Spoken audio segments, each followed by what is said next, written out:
Buenas tardes. Gracias por acompañarnos en este debate que celebra el 6º aniversario del diario.es. 6 años de periodismo a pesar de todo. Buenas tardes, muchas gracias, vicepresidenta del Gobierno, Carmen Calvo. Buenas tardes, Íñigo Errejón, portavoz, candidato de Unidos Podemos a la Comunidad de Madrid. Este es un debate para hablar de la izquierda, del futuro de la izquierda y sobre todo del presente de la izquierda.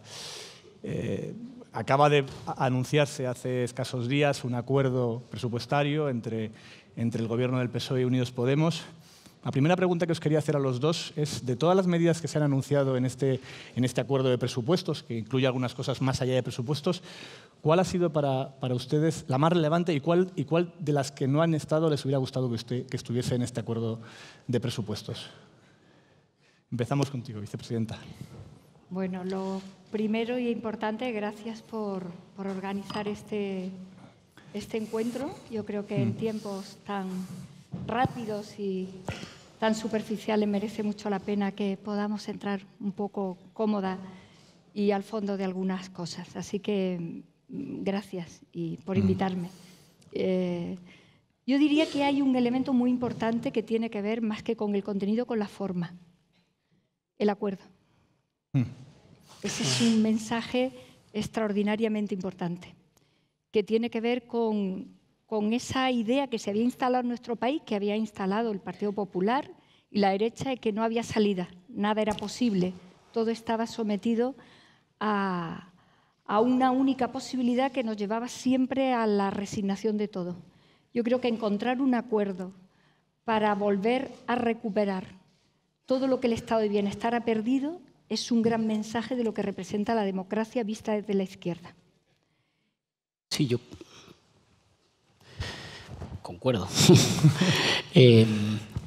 Yo creo que hay una parte también como de rearme moral. En las medidas más fáciles de entender, más inmediatas, la subida del salario mínimo de 735 a 900 euros, tienen un efecto también de rearme moral. Después de una década larga de políticas exclusivamente de recortes y de maltrato a la gente trabajadora de nuestro país, se invierte el recorrido y se demuestra que las cosas pueden suceder. Y además coloca a nuestro país, pues seguramente junto con Portugal, como un referente ibérico a la vanguardia de las políticas sociales en Europa. Y frente al modelo, digamos, de destrucción europea de Salvini, pues aparece la península ibérica, con España y con Portugal, como una posibilidad de que las cosas se pueden hacer de otra manera. Eso tiene un efecto inmediatamente como, por una parte, de rearme moral, en mi opinión, del pueblo español, y por otra parte, devuelve la conversación política a los derechos concretos de la gente. Volvemos a instalar en la conversación política en nuestro país cómo vive la gente, cuánto cobra, en qué condiciones trabaja, cuánto se invierte en dependencia o cuánto apostamos por la subida del I+D+I. Es decir, volvemos a traer los derechos sociales al centro de la conversación política en nuestro país, que en mi opinión es el mejor antídoto contra el miedo y contra las fuerzas reaccionarias. Las críticas que ha recibido el presupuesto han sido durísimas por parte de la derecha, que va a venir hambre como en Venezuela, que son presupuestos de extrema izquierda, comunistas. ¿Os han sorprendido estas críticas o eran las esperables? A mí no me han decepcionado nada, francamente.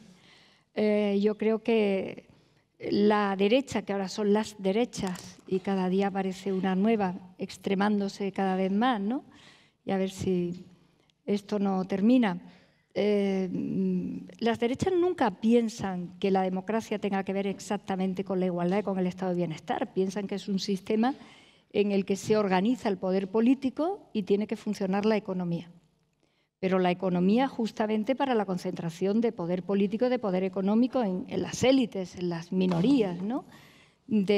Uno de los datos más terribles de la crisis que hemos atravesado es que las grandes fortunas son más ricas, han ganado más dinero, lo han hecho en los espacios de los estados en el interior y lo han hecho en las fortunas transnacionales y en todo lo que representa la economía especulativa. O sea, con ese mensaje es lógico que la derecha y las derechas españolas no identifiquen, como yo decía antes, la democracia con la igualdad, con las igualdades, con el estado del bienestar. Es decir, el gran esfuerzo que la izquierda hizo en el periodo de entreguerras, entre la Primera y la Segunda Guerra Mundial y después de la Segunda Guerra Mundial, de identificar exactamente que si había que tragarse el mercado, había que tragárselo en democracia y que al mercado había que sacarle todos los derechos en dirección a la igualdad de una sociedad, Esa fue la gran apuesta. Cada vez que esto a la derecha se le pone por delante, lo que hace es discutirlo, Y por eso desde la amenaza de que con los 900 euros del salario mínimo interprofesional van a ocurrir las 14 plagas que le faltaban a Egipto, a cualquier cosa que digan, a mí en ese sentido no me parece, porque es una tradición para ellos también. No conectan la economía directamente con lo que representa la redistribución. Hace poco me dijo alguien, en este acuerdo de presupuesto se va a hablar de redistribución de la riqueza, como si fuera una especie de amenaza. Claro, yo tuve que decir con mucha serenidad, justo eso, redistribuir. Es un clásico, dicho de otra manera. Claro, ahí se han instalado. A mí me preocupa la dinámica que han adoptado las derechas en España, que tampoco es nueva, que es como, yo creo que es una tentación histórica siempre. Las fuerzas que llamamos a veces conservadoras, que en realidad ya están en una dinámica reaccionaria en España, tienen una concepción muy patrimonial del poder. Si no les pertenece, no es legítimo. Eso no significa que no se pueda hacer, por supuesto, oposición a estos presupuestos. Claro. Y yo quiero ver a Casado y a Rivera decirles a sus votantes, a los que cobran el salario mínimo, que no les parece bien que el salario mínimo se suba de 735 a 900 euros, por ejemplo. O a sus votantes que son mayores y que necesitan las ayudas de la dependencia, que no les parece bien la subida en el presupuesto para la dependencia.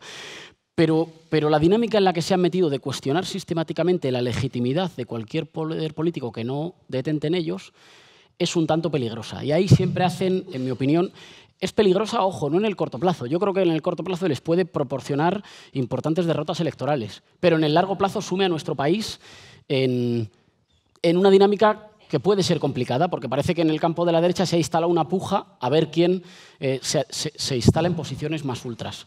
Eso tiene además un riesgo histórico en España, que es el riesgo permanente de intentar construir, de intentar separar. Como la vieja manía de las fuerzas reaccionarias en nuestro país de construir la nación contra el pueblo y de evitar que las dos ideas se unan. Y entonces intentar construir siempre un proyecto nacional español al que le sobran las necesidades concretas, los dolores concretos o las aspiraciones concretas del pueblo español. Intentar separar esas ideas. Y yo creo que las fuerzas democráticas tenemos que ser las fuerzas que hagamos el más drástico y el más radical esfuerzo por unir de nuevo, digamos, el proyecto nacional español y una agenda que reconstruya lo que la gestión neoliberal de la crisis rompió, y lo rompió por la desigualdad. Y eso no es escorar el gobierno hacia la izquierda o hacia la derecha, es volver a construir una nación de ciudadanos que no tienen miedo a que se acabe el mes. De todas maneras, es que esta vez, desde el campo de la izquierda, particularmente en este caso de nosotros, de los socialistas, se lo hemos puesto muy difícil.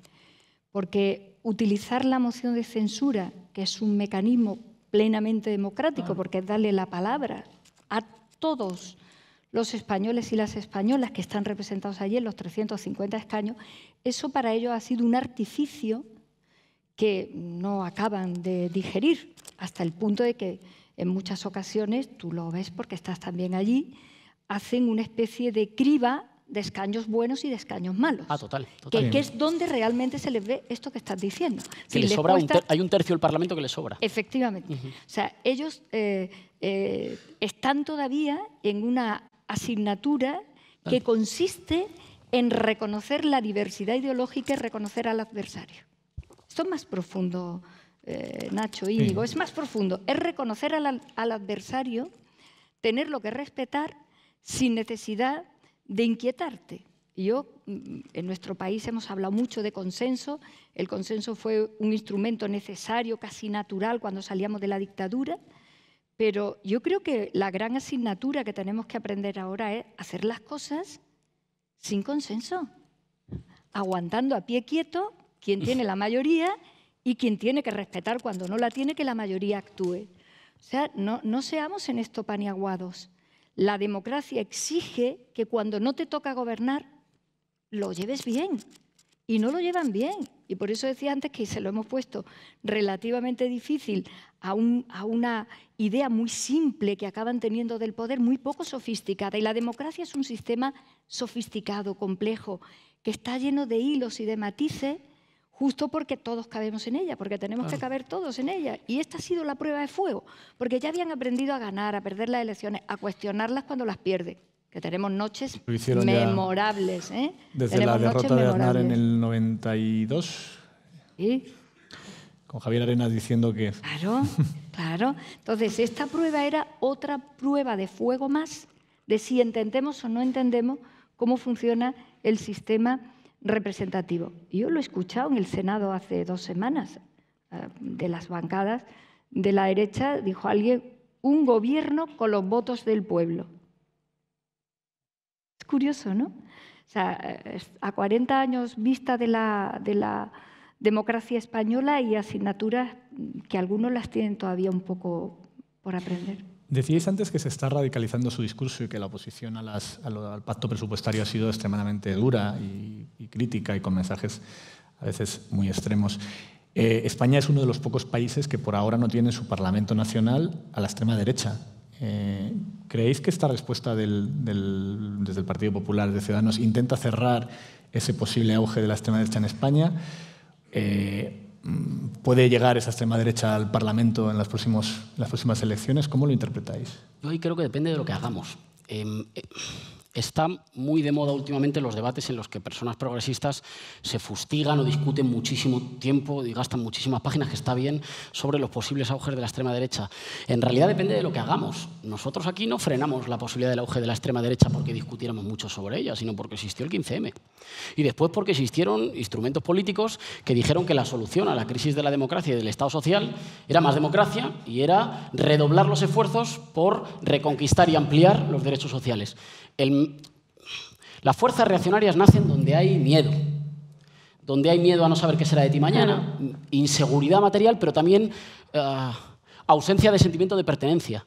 Nosotros tenemos que librar la batalla por las dos cosas, con un proyecto nacional que dé sentido de pertenencia y con un proyecto claro de redistribución y de protección social para los más golpeados y quienes más han aguantado el peso de la crisis sobre sus hombros, que elimine el miedo. Si eliminamos el miedo, la desorganización social, la fragmentación, la atomización, si eliminamos el miedo, estamos eliminando el caldo de cultivo de donde nacen siempre las fuerzas reaccionarias. Digamos, frente a ese posible auge, ¿quién sembró ese posible auge en Europa? Yo creo que la Europa de Salvini es directamente heredera de la Europa de Merkel. Es directamente heredera de los proyectos que han destruido las bases sociales que permitían que tuviéramos un acuerdo para vivir en sociedad, un contrato social. Hay que rehacer ese contrato social y sustituir el miedo por una nueva generación de derechos sociales, que ahí también lo digo muy claramente. A mí me parece que este acuerdo es el inicio, pero debe ser el inicio de una ofensiva, de una agenda política a la ofensiva para recuperar una sociedad que sepa cuidarse, que sepa cuidar de los suyos. Y eso significa que sepamos trasladar las mayorías que hoy existen, en la línea de lo que se decía, a un blindaje de los derechos sociales en la Constitución, y también a un blindaje de los derechos sociales, ya que son los que prestan una buena parte de los servicios públicos de protección social a las comunidades autónomas. O sea, nosotros tenemos que hacer que nunca más la posibilidad de turbulencias económicas o financieras sea respondida con políticas de ajuste salarial, de destrucción del Estado social. Ahora que tenemos números, hay que avanzar. Y hay que avanzar porque además esa será la mejor forma de defender nuestras democracias contra el virus del miedo, contra el virus del odio del penúltimo contra el último. Avanzar en la agenda social y de redistribución es la mejor forma de vacunarnos. Yo creo que la izquierda, por decirlo en singular y por seguir sosteniendo, que a mí me gusta sostener todavía el término de izquierdas y la izquierda, que nos anunció Fukuyama cuando decía que las ideologías se habían acabado, desde luego para pronosticar no servía, ¿no? A mí me gusta sostener el término con su diversidad interna, pero la historia de la izquierda o de las izquierdas de los últimos 200 años es una historia de éxito constante. Constante. Es la derecha la que va, cuando ya no le queda más remedio, apuntándose a rastras a las cosas donde verdaderamente la inmensa mayoría de la gente, que somos, dicho de manera rimbombante, el pueblo soberano, vamos llevando a la política. Cuestionan la subida del salario mínimo antes del salario mínimo. Efectivamente. Empiezan diciendo que la educación no puede ser un derecho, que la educación en cualquier caso es un privilegio para quien se lo puede pagar, y los acabamos arrastrando. Es verdad que como las batallas son largas, duran un siglo, duran 70 años, 80 años, los acabamos arrastrando a que entiendan que la educación es un derecho fundamental, consagrado, y que es uno de los grandes servicios de un Estado democrático. Si tuviéramos más perspectiva histórica, nos daríamos cuenta que es una historia constante de éxitos donde la derecha se va apuntando como puede. ¿Qué es lo que ocurre? Que hay momentos donde las crisis económicas, que son también bajadas, evidentemente, en valle de las guardias ideológicas, es decir, del mantenimiento de las ideas, de los principios que son derechos en democracia, los sociólogos y las sociólogas dicen que toda sociedad democrática tiene en torno a un 11-12 como mínimo % de gente que no es demócrata, que son literalmente fascistas. Cualquier sociedad lo tiene eso.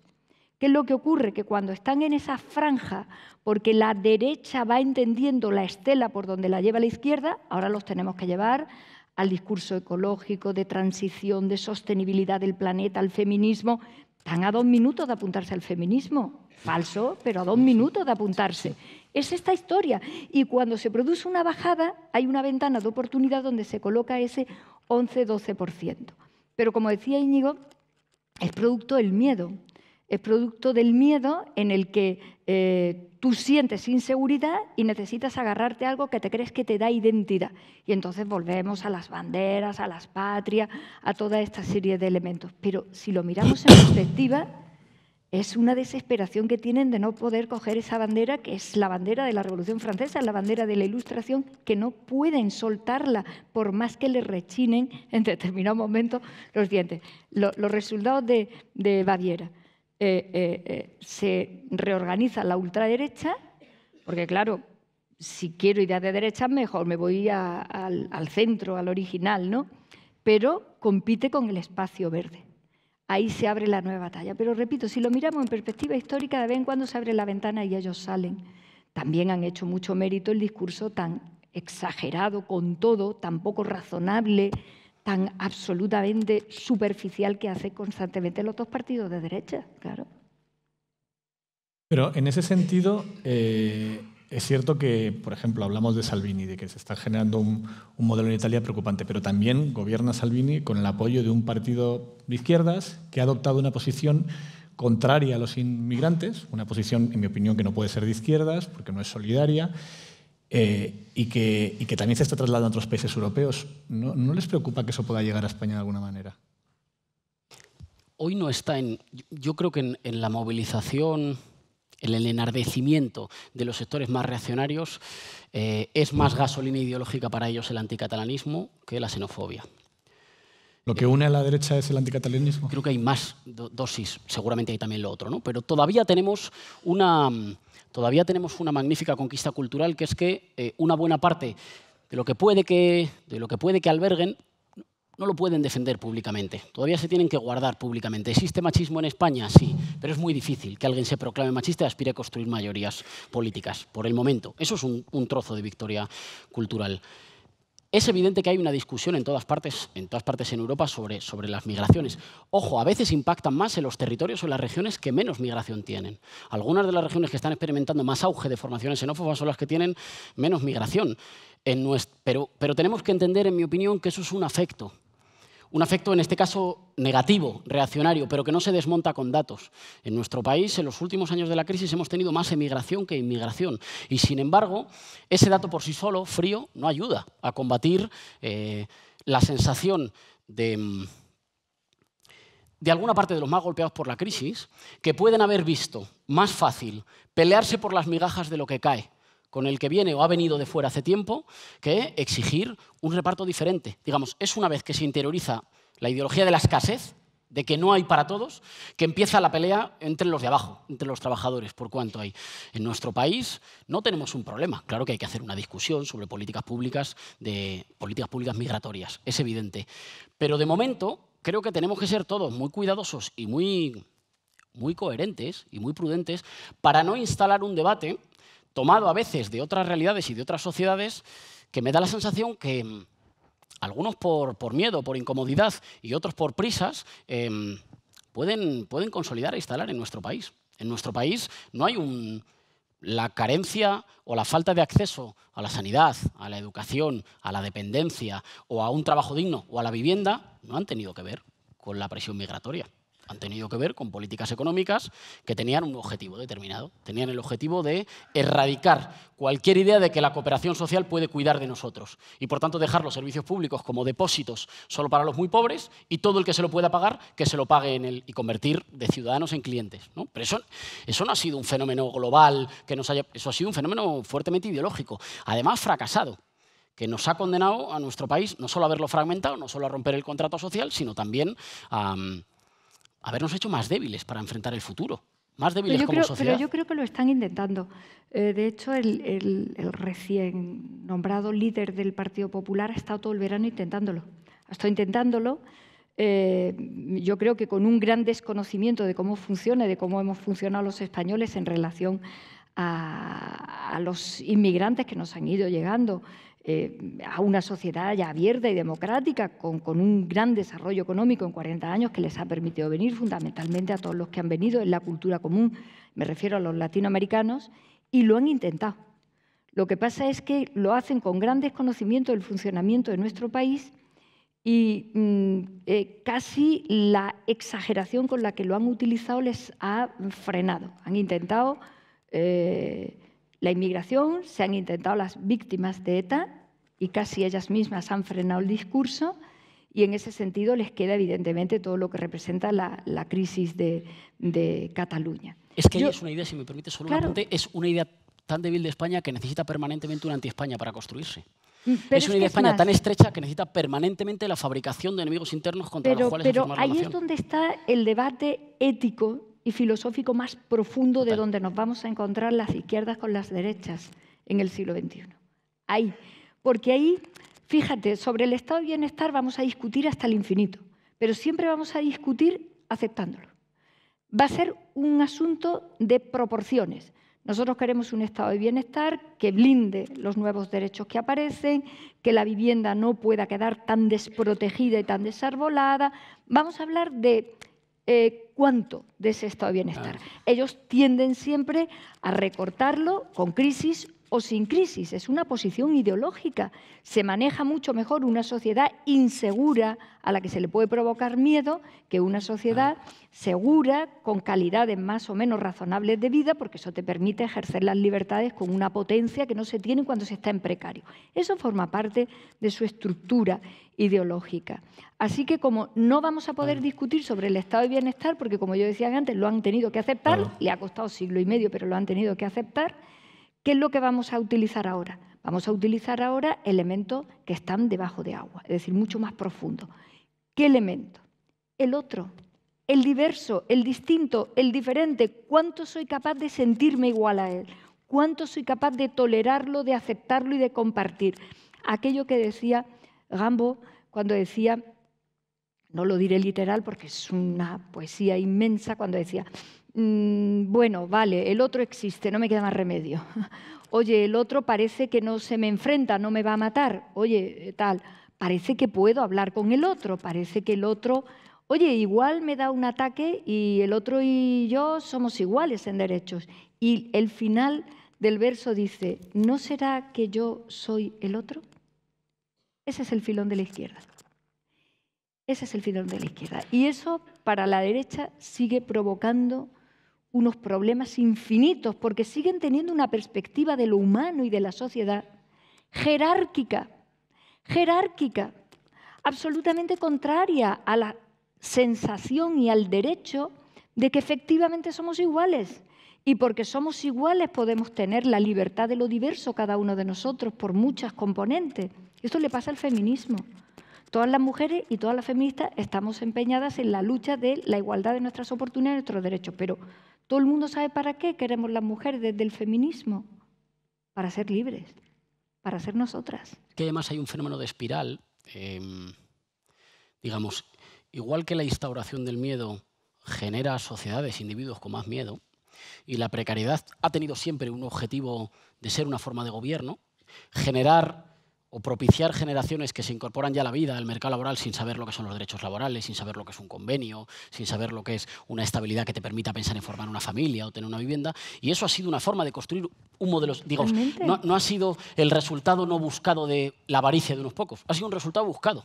Ha habido una voluntad de construir sociedades así. Íñigo, Salvini claro, lo sabe, lo tiene estudiado, documentado, se lo están financiando y va por ello. Pero del otro lado, cada política que se hace y que demuestra que las cosas se pueden hacer de otra forma genera un hambre democrática además. Cuando nosotros llegamos a los ayuntamientos de las primeras ciudades, se iban a asumir en el desastre absoluto. Esto nadie se lo ha echado en cara a los que lo decían, pero se iban a asumir en el desastre absoluto y no se han sumido. Nuestro país se va a asumir, está a punto de sumirse en el desastre absoluto por el salario mínimo. Por cierto, vaya papelón el del señor Casado, que se va a Bruselas a hacer de abogado contra lo que su Parlamento aprueba, que luego él se dice un patriota, pero se va a Bruselas a pedirle a Bruselas que bloquee lo que el Parlamento, sede de la soberanía nacional española, apruebe en relación al salario mínimo. Y si se aprueba el salario mínimo y no hay una catástrofe, pues es que si se aprueba y no hay una catástrofe, sino que al revés, los más necesitados tienen más dinero en el bolsillo, consumen más y eso estimula la actividad económica, es que eso genera un efecto de espiral progresista, porque a la siguiente conquista o a la siguiente discusión, es que a la siguiente nos van a decir, uy, no, el salario mínimo sí, pero recuperar la sanidad pública... ¿Y si se aprueba qué es España para el señor Casado? ¿No es el Congreso de los Diputados España? Claro, sí. No, pero que me refiero a que genera una espiral, quiero decir que de fondo hay un combate también cultural porque cada vez que ocurre un avance en recuperación de derechos y nuestra sociedad no solo no se hunde, sino que está más fuerte, está más vibrante, para la siguiente ya no lo sabemos, ¿no? Para cuando a la siguiente vayamos a por más. Yo entiendo que este acuerdo es un acuerdo... La siguiente vez que venga el lobo ya no le cree nadie. ¿Perdón? La siguiente vez que digan que viene el lobo ya no le cree nadie. Claro. Claro, pero es un poco lo que les está pasando. Es una escalada de tensión tan enorme y tan exagerada con todo que acaba un poco diluyéndose. Parece que hay la gente en la calle pensando que había que volver a la política. La política es el espacio donde jugamos todos nuestros intereses y donde podemos hacer cosas y encontrar salidas y soluciones. Esto es la política, no es otra cosa. Entonces, cuando volvemos a la política, después de que la derecha sea desalojada mediante el procedimiento constitucional y democrático de la moción de censura, la presión es tan tremenda que yo creo que no la calculan. No la calculan porque en este momento hay mucha gente pensando si va a desaparecer el copago, sobre todo para los abuelos y abuelas, para las personas mayores de este país, que con las pensiones que tienen ya lo de pagar los medicamentos les supone un plus de riesgo de sus propias vidas. Es decir, se va a producir una cosa, y esto, Nacho, tú lo vas a entender mejor porque te dedicas como periodista a esto. Se va a producir otra fractura, que cada día ya es más clara la fractura. Lo que la gente de verdad opina, casi por intuición, por lo que les llega de realidad a sus vidas, y lo que está diciendo, por otro lado, a veces los medios de comunicación, y por otro lado la cápsula de la política, donde alguien se inventa cosas. Exactamente, donde alguien se inventa cosas. Si eso es así, tenemos un problema. Volviendo a la teoría que me ha gustado de que a medida que avanzan los derechos, la derecha se ve obligada a debatir sobre algo que antes cuestionaba y como mucho matizarlo, también es cierto que en algunos temas ha habido un retroceso de derechos. Estoy pensando, por ejemplo, en libertad de expresión. Hemos pasado de que en los años 80 Typical hacían chistes de carrero a que en el siglo XXI un chiste de carrero en las redes sociales te puede llevar a la Audiencia Nacional en un proceso penal. ¿No ha habido en eso también algunos retrocesos y algunas batallas culturales perdidas por la izquierda, cuando algo que estaba aceptadísimo en los 80, incluso en la propia reivindicación del franquismo, era mucho más difícil que un político democrático en los 80 fuese ambivalente con el franquismo de lo que está siendo hoy? Pues sin duda, lo que pasa es que para nosotros, para la parte de la izquierda que somos los socialistas, lo que hemos estado durante estos años del gobierno del Partido Popular, atravesando la excusa de la crisis para llevar al país a donde a ellos les interesa, valga ese ejemplo, pero podemos poner otros muchos. Nosotros hemos estado todo el rato en el trabajo de oposición y aprovechando, como hemos hecho, la oportunidad que nos permitía hacer lo que pensábamos ese día que teníamos que hacer, que era intentar que la derecha saliera del gobierno.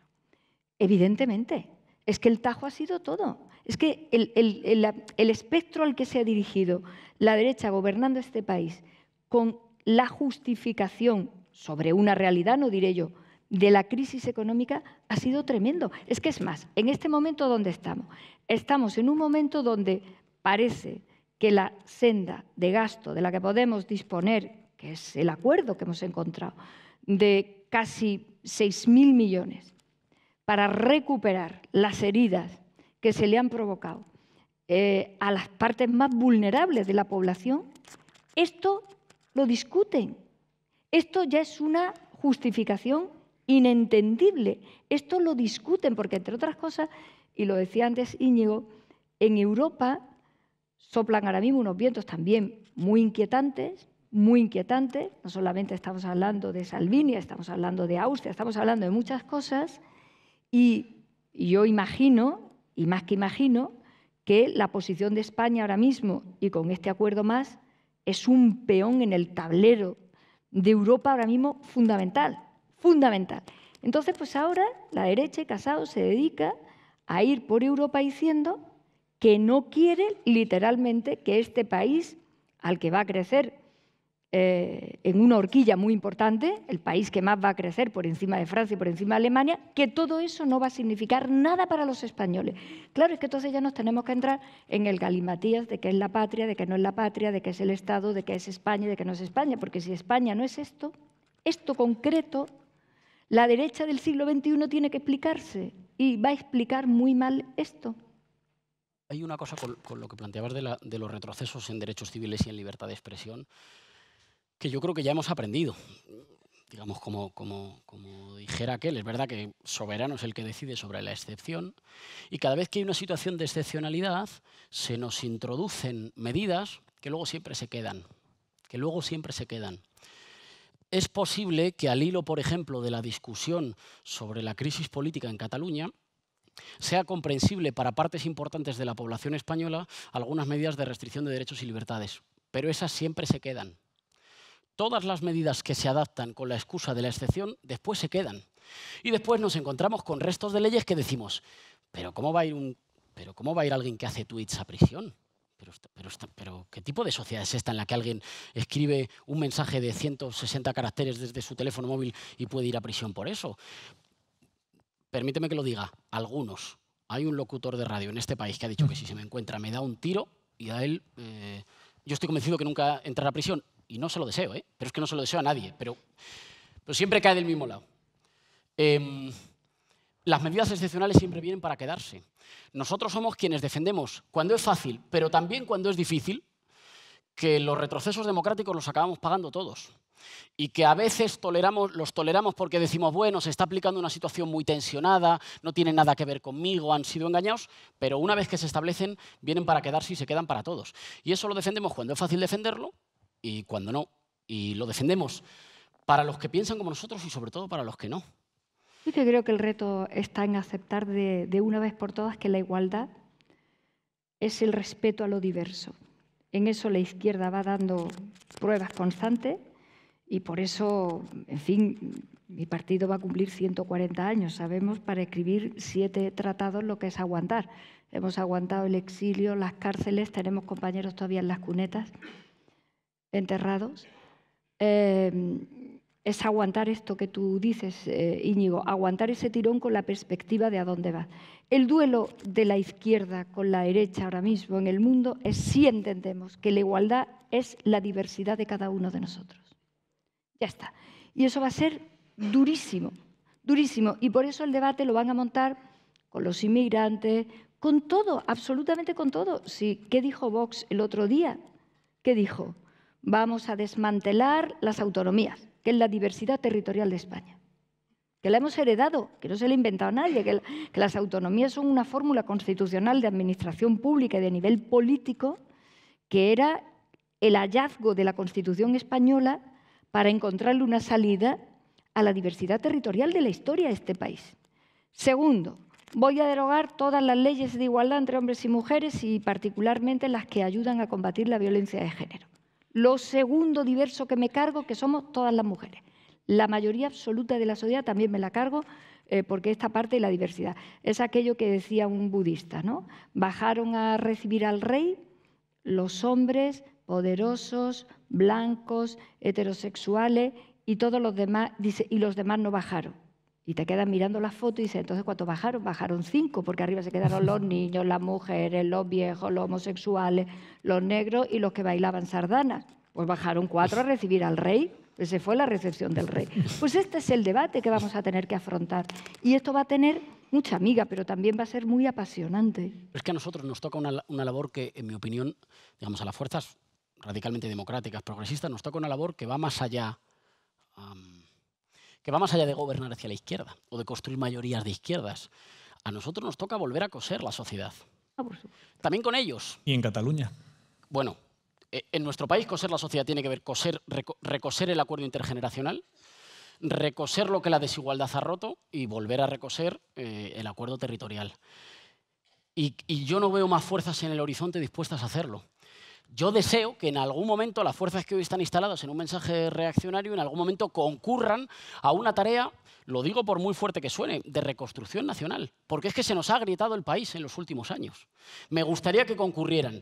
Yo no les veo, mañana y el miércoles le veremos en la sesión de control, yo no les veo con un ánimo así que estén muertos de ganas de recoser y de reconstruir. ¿Cómo se reconstruye la unidad nacional o la situación nacional con Cataluña? ¿Cómo se puede reconstruir con 2 millones de catalanes? Una cifra que no baja a pesar de los últimos acontecimientos, que directamente plantean irse de España y que están aún lejos de ser la mayoría total de la sociedad catalana, pero unos porcentajes bastante fuertes. Pues yo, que a esto le he dedicado muchas horas y se las dedico, que es mi obligación, es muy complejo, pero por simplificar o por ponerle foco a 2 elementos. 1, desenmascarar que en el siglo XXI, en Europa, en una democracia como la nuestra, que por muchos defectos que tenga y por mucho que tengamos que seguir, evidentemente, perfeccionándola, pero que es un elemento absolutamente defendible de la historia de España. 40 años de democracia consolidada y mira que ha tenido envites 40 años, tantas cosas que han ocurrido, empezando por el 23F y terminando por todo. Sacar una parte de la falacia que hay de pensar que fuera del contexto del Estado español, con su correspondiente democracia, y del proceso federalizante que Europa está viviendo, a trancas y barrancas, pero lo está viviendo, hay algo mejor. Es que yo no sé en qué punto los contenidos del secesionismo se pueden entender o se han podido vender como algo. ¿A dónde vamos? Si no te puedes ir de Europa. Si Europa es ahora mismo, con sus defectos y a veces con su altivez internacional y planetaria, desde el lugar donde se destila lo único decente que tenemos que hacer como seres humanos, que es construir democracias donde existan las posibilidades de libertades, de derechos y de solidaridad obligatoria, que es que la democracia, otra cosa buena que tiene, es que tenemos que ser solidarios por obligación, pagando impuestos, respetando los derechos de los demás, protegiendo a los menores, protegiendo a quienes más lo necesitan. Si es que es el gran sistema de la humanidad. Entonces, cuando Europa tiene dificultades para emitir estas señales, teniendo en cuenta lo que hay en Estados Unidos, teniendo en cuenta lo que se nos avecina en Brasil, nada más y nada menos, y lo que representa Mercosur, por no nombrar otras cosas, a alguien se le ocurre que hay algo muy progresista en salir de ese espacio que es un paraguas de todos. O sea, eso está ahí y hay una parte de eso que no es real, Y luego, es evidente, hace 40 años no teníamos sujetos políticos territoriales.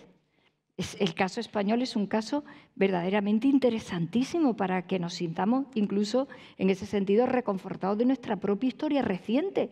Hemos construido de un Estado centralista. Yo cuando Franco por fin se murió, recuerdo que los españoles teníamos 3 cosas en la cabeza, luego teníamos muchas y cada uno las suyas, pero teníamos 3. Queríamos una democracia, queríamos ser europeos, queríamos formar parte de Europa y no queríamos un Estado centralista porque lo identificábamos con la dictadura.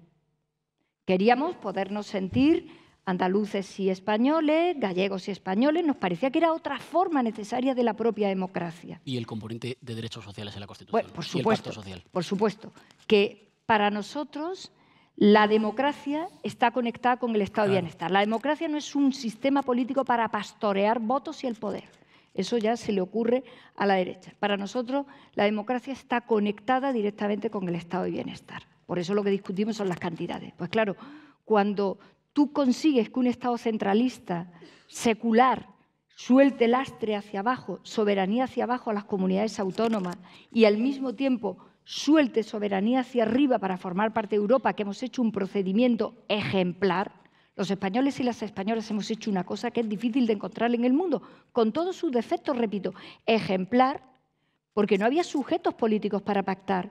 Íbamos negociando 17 territorios con el Estado y con cada gobierno de turno, que a mí me parece fascinante haberlo hecho esto, y haberle hecho esto bien, pacíficamente, negociando y avanzando. ¿A alguien se le ocurre ahora que esto no es algo importante?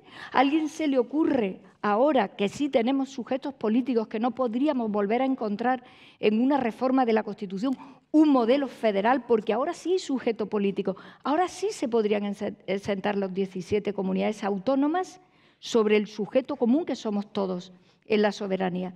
¿Alguien ahora quiere desperdiciar esta oportunidad? A mí me resulta que no reflexionamos con profundidad a veces estas cosas. ¿Hay algún proyecto para separarse de un Estado que es un Estado democrático en Europa como proyecto mejor?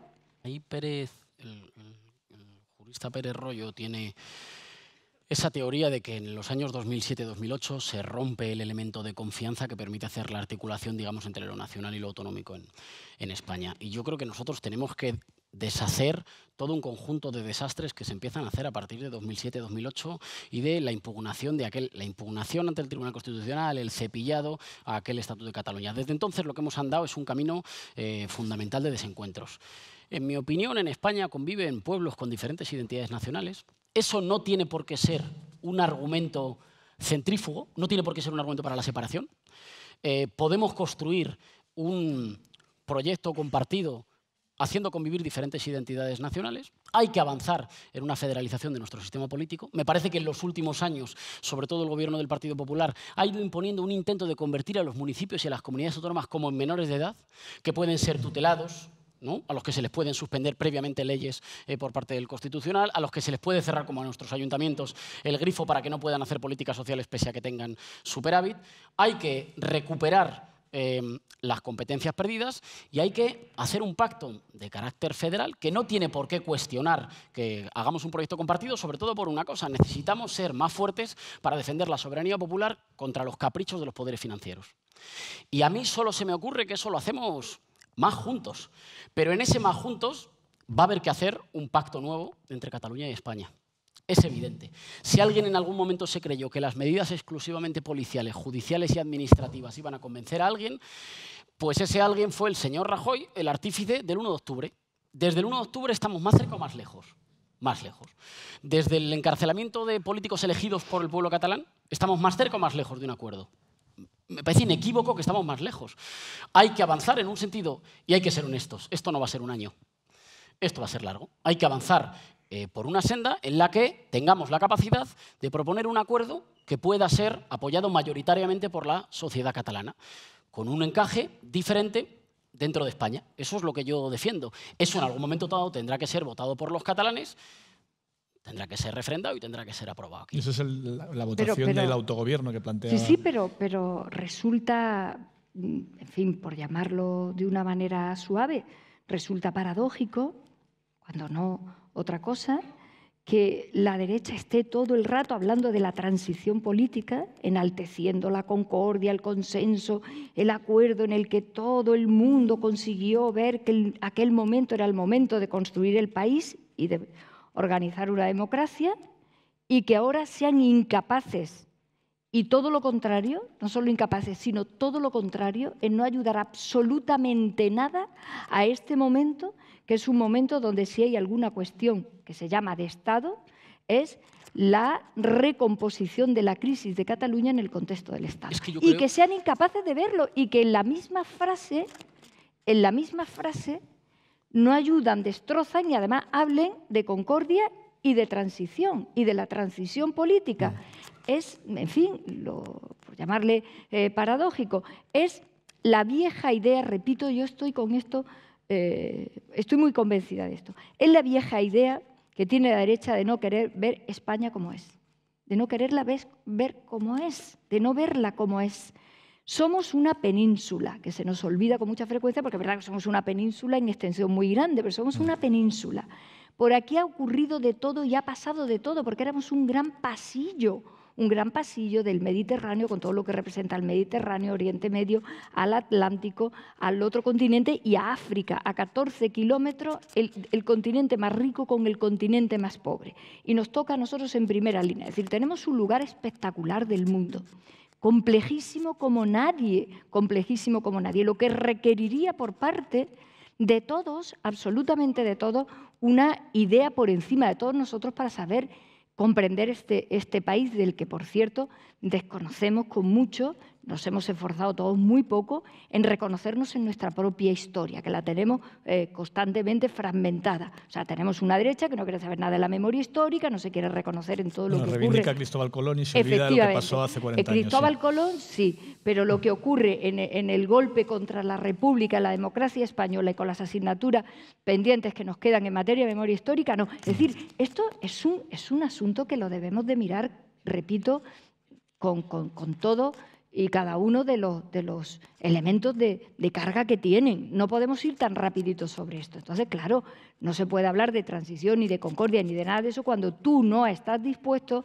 a darte cuenta que el Estado español, en su democracia, es capaz de dar una respuesta a la crisis de Cataluña y a la diversidad territorial de España. Porque es una fórmula que hasta el Plan Ibarretxe funcionó estupendamente. Es el Plan Ibarretxe para reformar el Estatuto de Gernika el que encuentra un primer escollo. Y lo encuentra y se resuelve de una manera plena. Y se resuelve en el Congreso de los Diputados, que es donde estamos todos y todas los españoles. Y es cuando la derecha decide jugar con este tema, cuando la situación empieza a ser muy difícil de entender y de controlar. Y seguimos en las mismas. Tengo varias preguntas del público. 3 preguntas. La primera es, somos un grupo de estudiantes de Ciencia Política de la Universidad Rey Juan Carlos y nos preocupa nuestro futuro. ¿Qué medidas proponéis para renovar la Universidad Pública Española y evitar futuras irregularidades y casos de corrupción como los que se han vivido en esta universidad? Íñigo. ¿Empiezas tú? No, yo es que como he sido profesora hasta hace 6 meses, 5, en mi universidad, en fin, se me ocurren muchas cosas y algunas en este acuerdo de presupuestos las hemos tomado. Algunas las hemos tomado. Como recuperar a tanta gente buena que se ha ido porque no tenía futuro académico, científico en nuestro país, que ese es un error reiterado de la historia de España que hemos vuelto a cometer. Efectivamente. Una pérdida permanente. Pero os voy a decir algo que seguro que me vais a entender. Mirad. En nuestro país, por muchas razones y porque llegábamos nuevos a muchas cosas, decidimos potenciar, porque hacía falta, el papel investigador en la universidad. Y es verdad que hay que hacerlo porque la universidad es uno de los grandes centros de investigación para cualquier país. Pero mirar, se me ocurre que hay que ponerle foco a la docencia, a la calidad de la docencia. ¿Quién entra y quién no entra a clase? ¿Quién se esfuerza y quién no se esfuerza en clase con los alumnos? El sistema norteamericano lo divide. Hay profesores investigadores y profesores docentes. Y reconoce tanto los méritos de la docencia como de la investigación. Porque al final, que yo ya tengo algunas canas, al final al alumno y a la alumna medio que quieren una titulación decente para abrirse luego paso por la vida, lo que le viene bien es un buen profesor y una buena profesora que se sude la camiseta con ellos allí y que no esté con la cabeza puesta en otro sitio porque tiene que reunir créditos para lo que sea. Que se sude su camiseta allí con sus alumnos porque es lo que ellos se van a llevar puesto. Y sobre todo, todos en general, los que luego no van a poder ir a máster caros, a cositas y a sitios porque no tienen dinero. Esa gente es la que se merece que la Universidad Española pegue un giro así en relación a lo que vale la docencia, también, porque es lo que se puede llevar. Tengo que decir que, en fin, los profesores, los estudiantes y los investigadores que cuestionábamos en su momento lo que se dio en llamar el Plan de Bolonia, teníamos razón. Ahora se están ofreciendo cosas de máster, que eran los cursos que se daban al final de la carrera o que se daban al principio del doctorado y que se ofrecen por 3 veces lo que costaban antes, y que además te lo prometen que te lo pueden dar en 1 año, y en algunos institutos concretos parece, no voy a decir esto en una charla del diario.es, que sabe de esto. Aquí no lo sabemos. Que sabe de esto bastante más que yo. Sí, por una parte, además, el trocear la educación con la voluntad de hacer grados para salir muy rápidamente al mercado, con unos pocos conocimientos en formación para integrarte como precariado del conocimiento muy rápido, y luego másteres cada vez más caros, ha sido para la formación en nuestro país un desastre. Y por el otro lado, la asfixia permanente de la financiación de las universidades públicas les hace a las universidades, a los departamentos y a los institutos muy vulnerables para poder convertirse en un chiringuito de quien pague. ¿Pero eso por qué pasa? Eso pasa por la mala intención, pero la mala intención, de momento, no podemos legislar contra ella.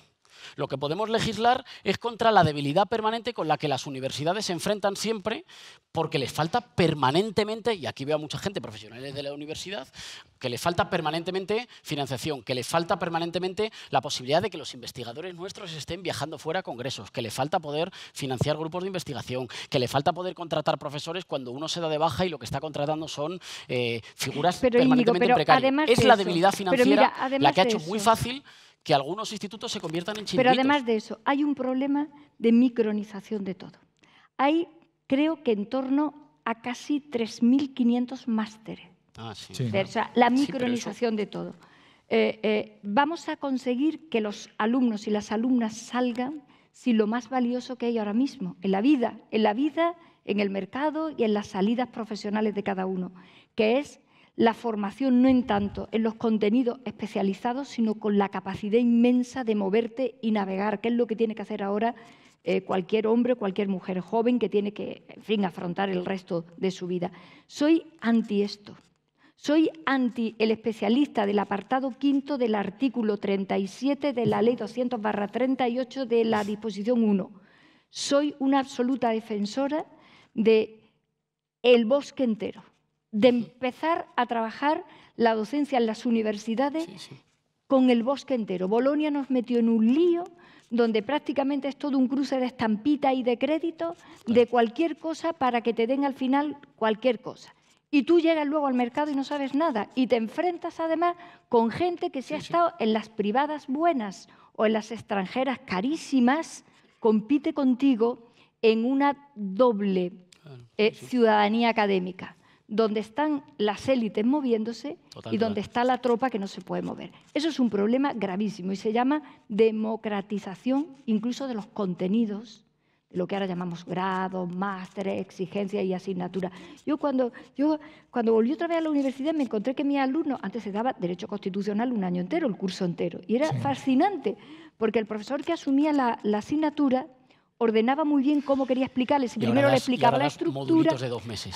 Y ahora llega y entra y dice, ¿os han explicado los derechos fundamentales? Y dice, no. Y dices tú, ostras, ¿y ahora cómo le explico a esto cómo funciona el sistema? O sea, una locura. Una locura. Nos hemos hecho tan modernísimos que hemos entrado en la locura. Y la universidad necesita un reseteo de esa naturaleza que requiere dinero, pero además requiere cabeza. Otra pregunta de los espectadores del debate, del encuentro.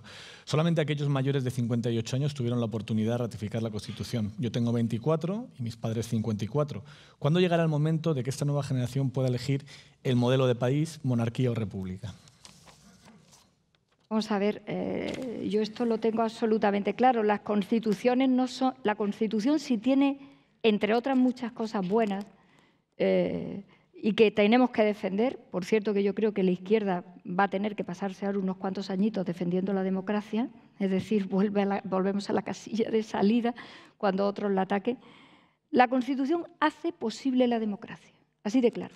Sin Constitución no es viable la democracia, ni como fórmula política, ni como sistema, ni como nada.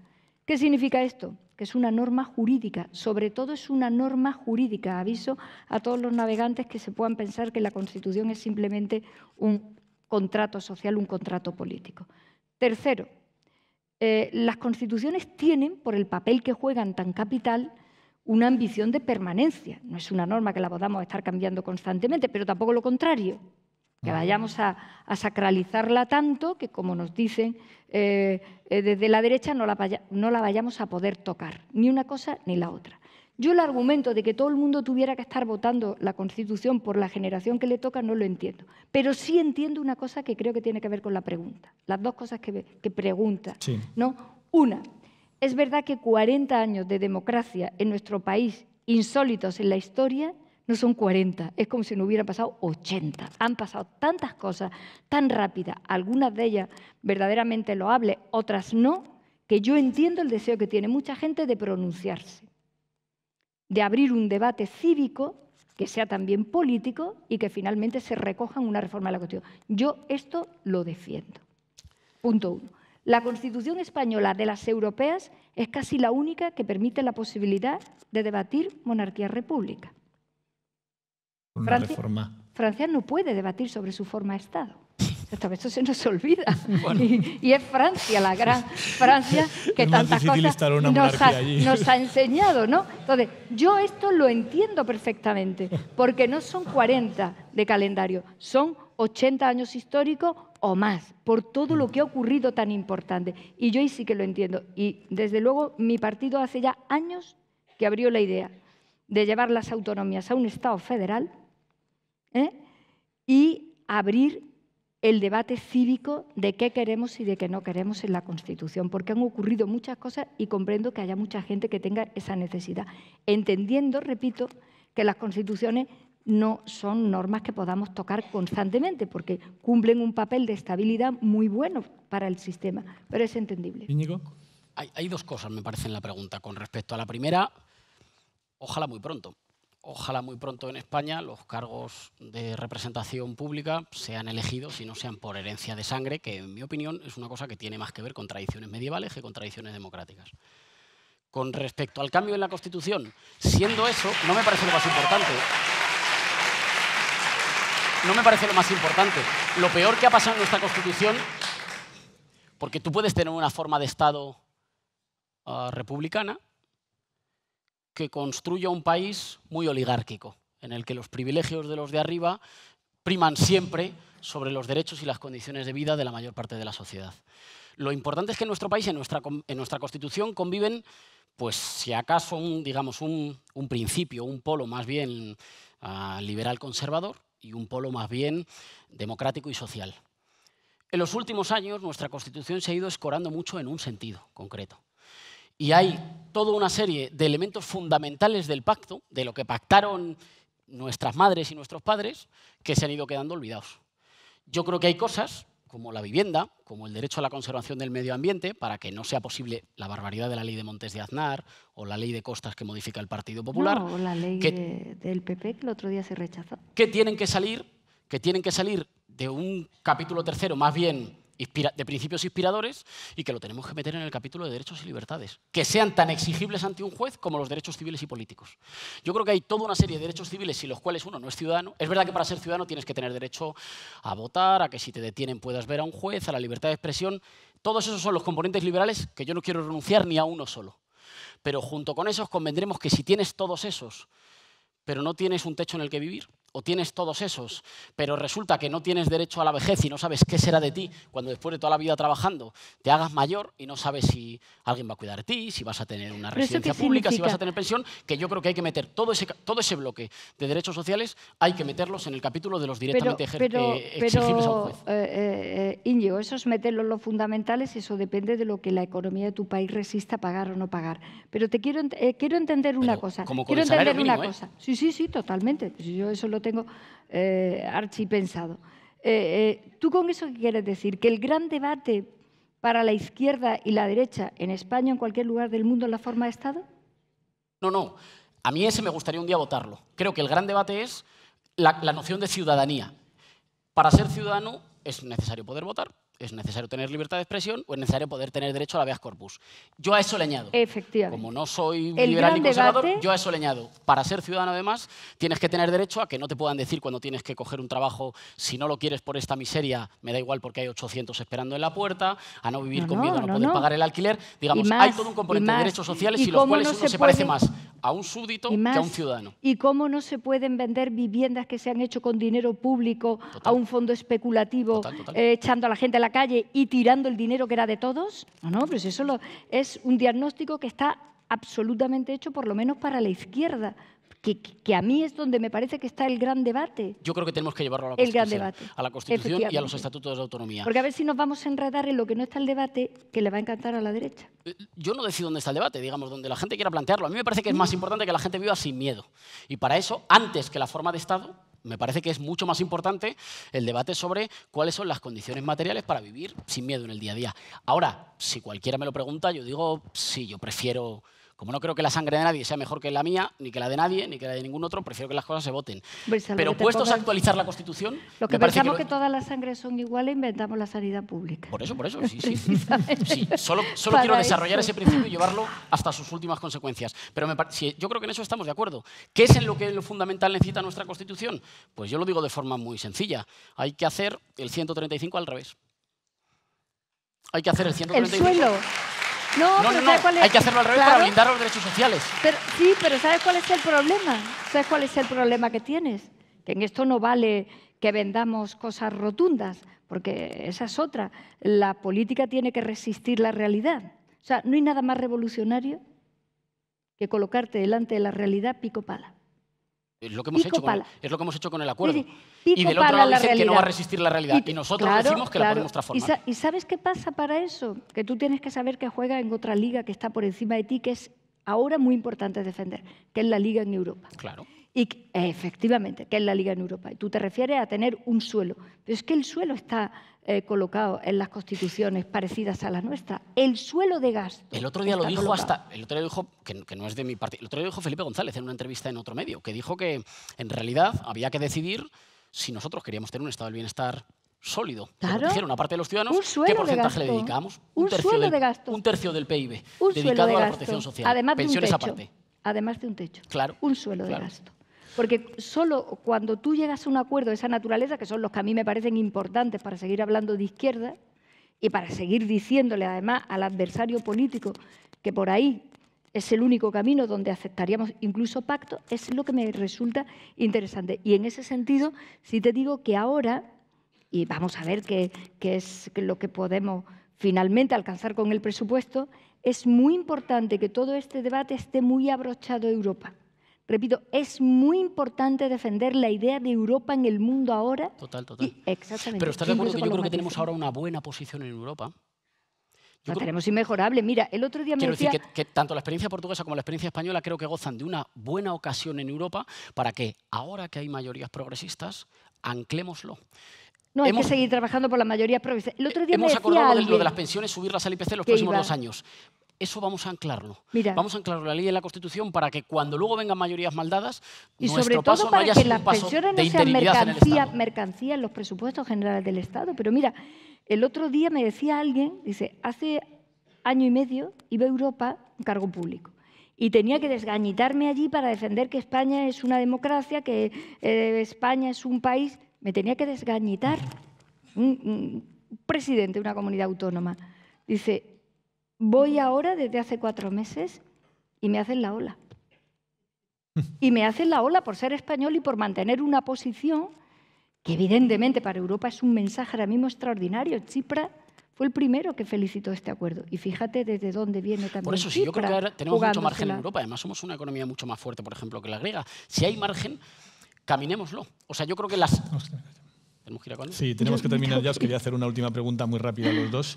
Si se ven juntos en un Consejo de Ministros de un gobierno conjunto del PSOE y Unidos Podemos. Y no sabéis la trabajera que tiene, con mucha honra. Íñigo. Yo me veo convirtiendo esto en programa político y proyecto para la Comunidad de Madrid. Bueno, pues muchísimas gracias a los dos. A vosotros. Gracias por habernos acompañado.